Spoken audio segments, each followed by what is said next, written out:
to kick him out of trouble again. He had a slight breeze at his back. This one not as deep. Rainey, 25-yard line to the outside, and then gets knocked out by Spencer Moore at the 34-yard line. Well, again, a milestone day. Wally Buono coaching for the 400th game in the Canadian Football League.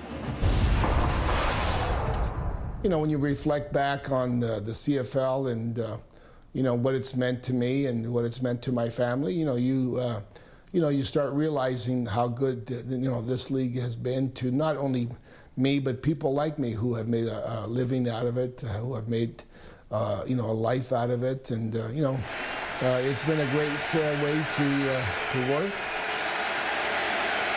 First game was a tie when Doug Flutie ironically threw a Hail Mary against him. Anthony Allen straight ahead up to the 40-yard line, and then the first win against Saskatchewan.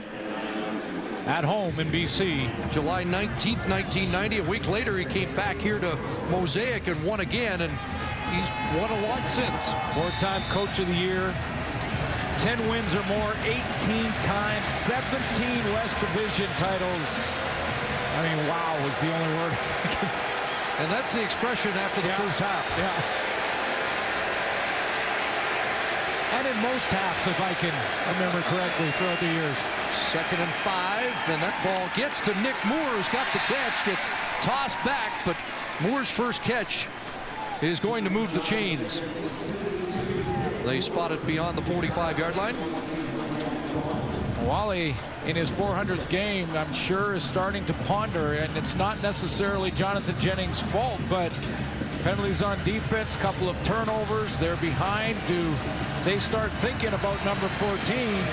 If they can't convert here some point and get some points on the board. I think what adds to it is, a veteran like Lulay might be able to handle all the exotic stuff that's getting thrown at the Lion offense in terms of what Chris Jones brings in pressure, knocks the tackle, and the former Rider a little slow to get up, Anthony Allen.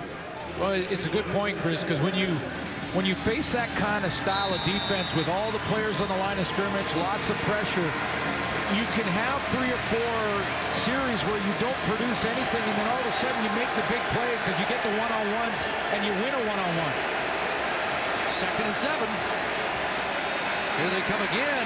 He gets it away, wide open. It is Moore down inside the 20, trying to cut back, and he gets caught at the 8-yard line. But a huge play and back-to-back receptions by Moore. This one goes for 53. When you get that kind of pressure up at the line of scrimmage, you get one-on-one. So it'll look bad for 3 or 4 series, and then you get a big play. There was one player covering 2 over there on the outside, Tavon Campbell. Pressure up front, but this time Nick Moore gets him behind coverage, and Jennings finds him. Third trip to the red zone, 1 for 2. A Jennings touchdown and a field goal. 1st and goal from the 8. Fake to Allen, backpedaling into the end zone, and it's a touchdown. Javon Olafioye. Suits, a couple of weeks ago, we were at their practice facility, and they ran that play, and you wondered when we might see it. Well, he was wide open, and I'm not sure it's because he's got blazing speed and ran by everybody, or maybe they just didn't cover down on the tackle who became an eligible receiver. And Jennings just had to retreat long enough so that the big man could get in there. It took him a while, but you could see fooled the Rider defense. No way he's dropping that. Top offensive lineman in 2012, 5-time All-CFL. And we believe the first reception and first touchdown for Javon Olafioye. And now they go back for 2. Load up that far side. A flag comes down. Pressure on. Jennings throwing that one up for grabs, and it's incomplete. But let's wait for the flag. 5-play, 75-yard touchdown drive engineered by Jennings and capped by Olafioye. Big throw to Nick Moore. Yeah, the key receiver on Offside. the drive for sure. Saskatchewan, defensive line. Half the distance to goal. We'll retry the convert. So they go half the distance to the, well, down between the 1 and 2, and that may change the play call.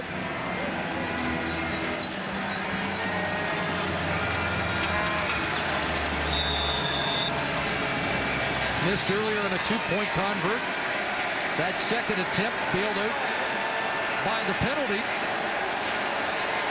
And now it looks like they might run it. Rainey in motion, takes the handoff, and Rainey, easy, 2 points. Arsenault with the block. That springs Rainey. Man, it's a different game now as the Lions pick up 8. And it's now 23-19.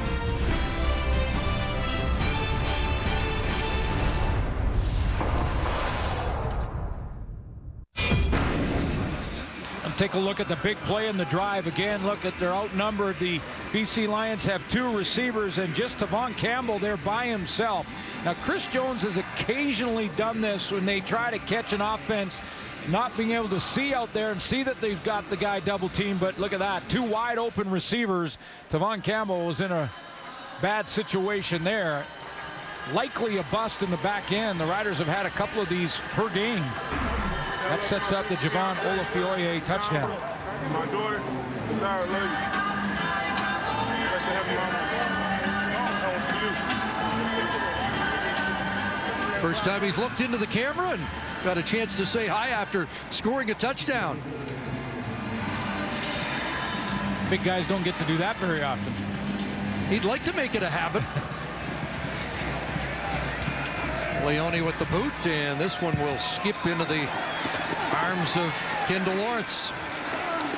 And the Lions waiting for him around the 25-yard line. We had a special halftime ceremony honoring the 1966 Grey Cup champions, who are here in 417 of the members of that team that won the first Rough Rider Grey Cup back 50 years ago. And there's Lana Mueller, daughter of the little general. George Reed got the loudest ovation, as you might expect, and they brought the cup back for this reunion. Boy, some all-star players in the group. There's Al Ford to the right, Tedder Ness in that group, Dale West, Wayne Shaw, Hank Dorsch, Wally Dempsey, Bob Cossett. Did you say Wayne Shaw? There's I did, yes. a bunch, and Gardner Ekstrand. And this week on CGME Radio, I heard a nice interview by Hugh Campbell, who couldn't make it to this, but another star that was on our show, The Green Zone, on the week. Great interview there. When you talk about a Mount Rushmore for the CFL, you could put Lancaster, Reed, and Campbell. Yes, absolutely. And not even think twice about it. So the handoff to Curtis Steele, and he gets gang tackled, and we'll go back down to the sidelines for Lee Jones. Yeah, watching one running back, and we now see another running back in George Reed. And George, you were part of that 66 team that won Saskatchewan's first Grey Cup. What was that experience like, bringing this franchise first Grey Cup here? Well, I think it was something outstanding. You know, as players, we felt great about winning the Grey Cup, but we even felt better about bringing it back to Saskatchewan, giving the people something that they never had before. And it was a great feeling, and I can remember that the people kind of celebrated here for about a month after we brought it back, so it was great. Of course, this is Mosaic Stadium's last year, so that's why they had this celebration, 50 years as well. What was it like seeing everybody once again? I think it was outstanding seeing those guys that were able to get back. Of course, we've lost a few people, but you know, being able to see Tedder Ness, and who was the center, who did a lot of blocking for me, and other guys that came back and everything, it was outstanding, and had a great morning with them and everything. Thanks for this, George, and enjoy the rest of the day. Thank you very much. Back to you guys. CFL royalty. Indeed. And George Reed, in typical fashion, talks about his O-line when he gets his chance. To see that 9-time All-CFL. Rainey across midfield. The Lions have a little momentum going here. Let's take a look back. First Grey Cup I remember watching, and as a fan of the other guys, I remember how heartbroken when the Roughriders put this away with a couple of touchdowns in the fourth quarter. There's George Reed and Hugh Campbell. Al Ford with a catch there in the end zone. Hugh Campbell had a touchdown catch in that game. And I can't believe the celebration was only a month long. Come on. It was longer than that. I hear you. Great to see George in the community. And I tell you what, when he walks in a room, they go crazy. Final Little kids want to get his autograph because they've heard of the legend. Well, with the names I gave you, I think 66 was the best team. You guys performed probably the greatest game in Grey Cup history in '89. That 2007 team started that great trend of, well, the renewal of Rough Rider mania. And Kent Austin second because he was our quarterback along with Tom Burgess in '89, and then the 13 win at home. Yeah, it doesn't get more special than winning at home. Absolutely not. Looking for a home win here, but suddenly on precarious turf. Lions start on the Rider side of half, and that ball up for grabs, and Geedy is able to knock it away. Jennings was throwing that while falling backwards under heat again. And this is a rough thing to see. Durant back on crutches on the sidelines. Well, we're not doctors, and I don't want to speculate on what this could be. Lee talked about ankle, the icy ankle, the top of the foot. Could be a lot of things. He's putting some weight on it. We'll see. But he's done for tonight. Third straight year with an injury of significance. More pressure, and that is batted down. Sammy Guavin sent the last two plays to put heat. And Corey Irvin. Took a while here, but I've been, with the pressure, wondering about this screen draw type of play calling from the BC Lions, and they had it set up nicely with lots of blockers. Take a look again. Lots of pressure on the D-line. Go ahead and run it, guys. Watch how this develops. And if Jennings doesn't get stopped it there, they've got a convoy out in front, tons of room to run, and Jennings can't get the ball to Anthony Allen. Defenses have taken over 8 possessions in the... And that backspin. There's Richie Leone making up for the last punt. And a 47-yard punt, almost perfect to pin the Saskatchewan Roughriders inside the 10 the second time he's done that this season. Hey, every player makes mistakes, and Leone on the last punt made a mistake, but the good ones come back and make amends, and that's exactly what he did with that pinpoint kick that had a little backspin on it. Going to say 8 possession suits, 7 2-and-outs in this quarter, 1 touchdown by the Lions. But right now, Mitch Gale and the Roughriders need a first down, and they need to get out of this hole. That defense is going to start to fatigue, too. From their own 8. There's a little center screen to Rob Bagg, and he gives him a little breathing room up around the 16-yard line. Bagg with his 4th catch of the game. Bagg starts in the backfield, and then he is the screen man coming out. Again, a good play to start to get some confidence, get that first down success, second and a couple. A lot easier, a lot more plays in the playbook for 2nd and 2. Steele, the running back. And pressure, and Purifoy with the knockdown off the edge as he continues to impress in BC in his first year. Luches Purifoy, the former Florida Gator. Yeah, he's making plays. He's coming off the edge here, and I didn't see a throwing lane for Mitchell Gale at all. That was the screen on the previous play. Won't get you that Purifoy knockdown. Former Indianapolis Colts and teammate of Jonathan Newsom of the Rough Riders. 5 consecutive 2-and-outs here in the third quarter for Saskatchewan. A high kick that falls into the hands of Rainey. Flag comes down after the 45-yard punt and a short return. But should be decent, if not terrific, field position for BC, depending on the penalty. Looks like it is going against the Lions. Holding on the return. BC, number 28, 10-yard penalty, first down. Rookie Anthony Thompson that causes the Lions to back up. Let's go back to that Purefoy play because he's been making a bunch of them. There he is right there, coming off the edge. I thought he may have been out of the screen on that first play. That was the screen. There's the next one, but there was really no passing lane anywhere for Mitchell Gale there to the right side of the formation.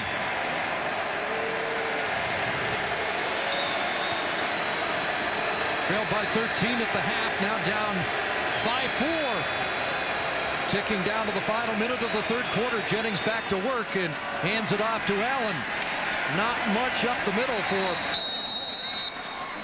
the former Rider. McKinley there. There's Mabure, the former BC Lion, in on the tackle. Little textbook scrape here from middle linebacker Greg Jones. Watch how he just finds the ball carrier here. He's going to allow his defensive front to get all and eat up all the blocks, and then he just scrapes his way to Anthony Allen. Tries to rip the ball out.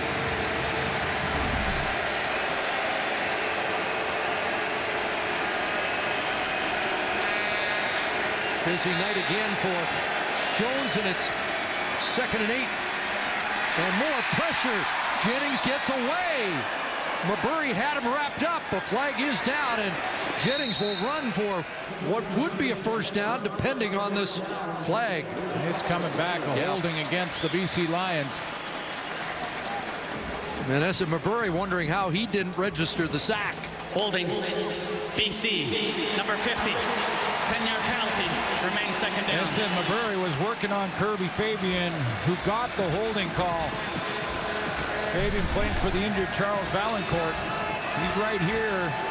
There's Mabure, and away they go. You're going to see Mabure get around him, and then he grabs the shoulder pads from behind, tries to tackle him, and that's why Mabure can't get Jonathan Jennings, but he does draw the penalty flag. 140 penalty yards in the game against BC. Final play, third quarter, barring another penalty call. Second and a bunch, and Jennings downfield, and it's caught. Brian Burnham with the catch and a first down into Rough Rider territory. What a catch by Burnham, who had to be anticipating a big hit, and it goes for 35 and a first down. What a conversion this is to help stoke the comeback for BC. Three-quarter time at Mosaic.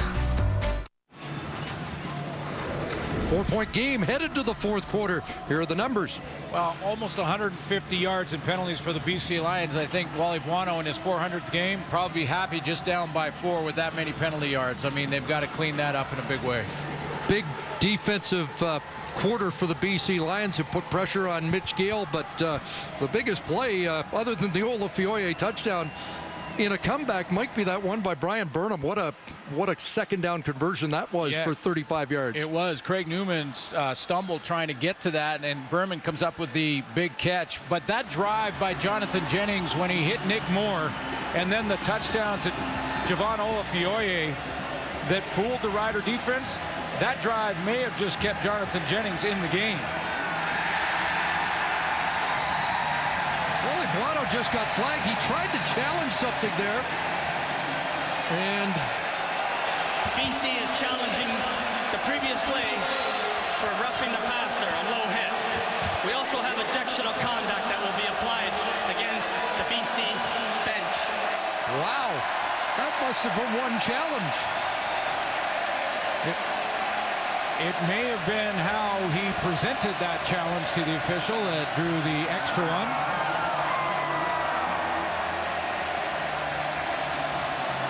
Well, even when you've coached for 400 games, you can cross the line.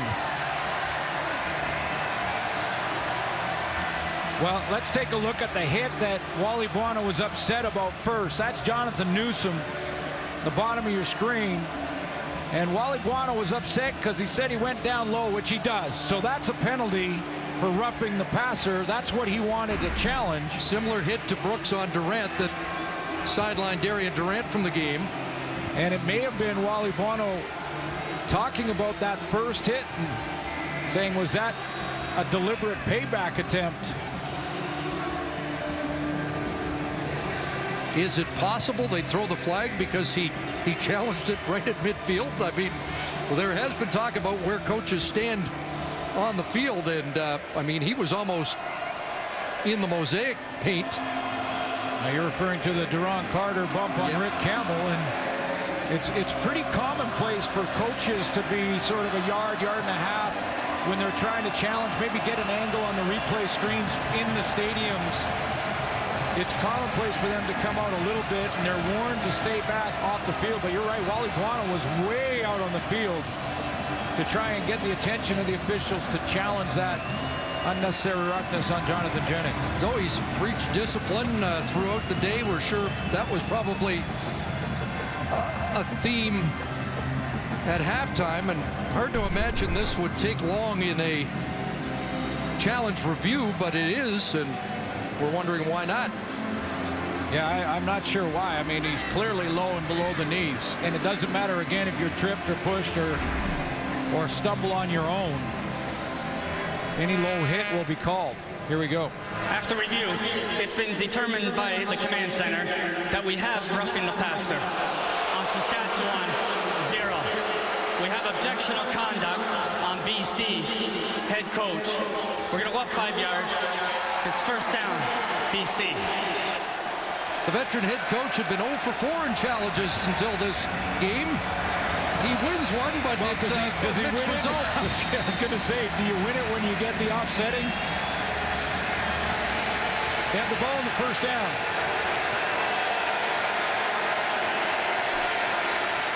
Got the fans here at Mosaic in an uproar. Fake to Limbala, more heat. Jennings scrambling with Capicati in pursuit and throws it away. I haven't seen Kevin Francis at the safety spot for a few series now in the defense for Saskatchewan. It's been Greg Newman. Illegal contact on a receiver. Saskatchewan, number 1. 10-yard penalty. First down, BC. That's Buddy Jackson, who they've gone after a bit in this game.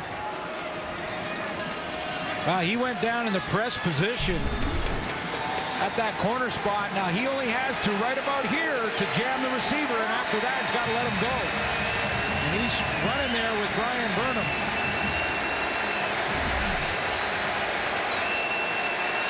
So it's a first down at the Roughrider 31. Here comes the safety blitz. Jennings gets it away. Nick Moore in the end zone. Touchdown. Jennings beats the blitz, and the Lions have the lead. Blitz coming from the safety. So Jonathan Jennings knew he was going to get one-on-one. There's Greg Newman. Jennings knew that was picked up. Let it go on the corner route. And Nick Moore in behind Brandon McDonald for a 31-yarder. 5th lead change of the game, and he didn't get hurt on the celebration, did he? Wow. You are kidding me. It looked like he may have. What a second half it's been. All 3 catches for Moore on the day, and now 89 yards and a touchdown, but that might be the worst play of the day. Leone, the extra point as BC claims the lead.